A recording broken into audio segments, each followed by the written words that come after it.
பொன்மனச்செம்மல் புரட்சித் தலைவர் எம்ஜிஆர் அவர்களையும் இதயம் புரட்சித் தலைவி அம்மா அவர்களையும் வணங்கி, அன்பான தமிழ்நாட்டு மக்களே, வருகிற 23ஆம் தேதி நடைபெறும் சட்டமன்ற தேர்தலில் தவறாமல் நாம் ஜனநாயக கடமையை நிறைவேற்றுவோம்.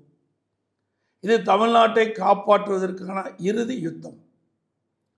கடந்த 5 ஆண்டுகளில் ஒரே ஒரு குடும்பத்தின் சொத்துக்கள் பல மடங்கு உயர்ந்துவிட்டன. ஆனால் மாநிலத்தின் கடனோ அதிகமாகி மக்கள் தலையில் விழுந்திருக்கின்றது. பொய்யான வேலைவாய்ப்பு வாக்குறுதி அளித்து மக்களை ஏமாற்றிவிட்டார்கள். கடந்த 5 ஆண்டுகளில் உயர்கல்வித்துறை முற்றிலும் சிதைந்து விட்டது. பெண்களுக்கு எங்குமே பாதுகாப்பு இல்லாத சூழல் நிலவுகிறது. போதை மற்றும் வன்முறை காடாக மாறிவிட்டது. இந்த அராஜக ஆட்சியிலிருந்து உங்கள் பிள்ளைகளை காப்பாற்ற உங்கள் வாக்குத்தான் ஒரே ஆயுதம்.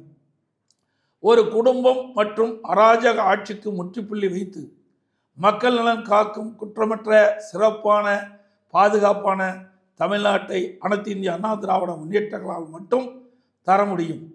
காவிரி டெல்டாவை பாதுகாக்கப்பட்ட வேளாண் மண்டலமாக அறிவித்து விவசாயிகளை காத்த அரசு நமது அனைத்து இந்திய அண்ணா திராவிட முன்னேற்ற கழக அரசு. ஒரே ஆண்டில் 11 புதிய அரசு மருத்துவக் கல்லூரிகளை கொண்டு வந்து சரித்திரம் படைத்தோம் நம்முடைய அரசாங்கம். மாணவர்களின் கல்வி மேம்பட விலையில்லா மடிக்கணினிகளை வழங்கியதும் நமது அரசு.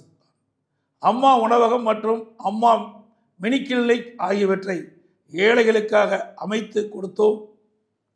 சிறப்பான நமது தேர்தல் அறிக்கை மூலம் வளமான ஒரு எதிர்காலத்தை தமிழகத்துக்கு வழங்க இருக்கின்றோம்.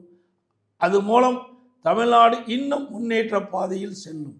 அனைத்து இந்திய அண்ணா திராவிட முன்னேற்ற கழக தலைமையிலான தேசிய ஜனநாயக கூட்டணி அதிக வாக்குகளை பெற்று அமோக வெற்றி பெறவும், அனைத்து இந்திய அண்ணா திராவிட முன்னேற்ற கழகம் தனி பெரும்பான்மையோடு வெற்றி பெற்று ஆட்சி அமைக்கவும், தேசிய ஜனநாயக கூட்டணியில் அங்கம் வைக்கின்ற கட்சியுடைய சின்னங்களான இரட்டை இலை சின்னம், தாமரை சின்னம், மாம்பழ சின்னம், குக்கர் சின்னங்களில் பெருவாரியான வாக்குகள் அளித்து வெற்றி பெற செய்யுமாறு அன்புடன் கேட்டுக்கொள்கின்றேன்.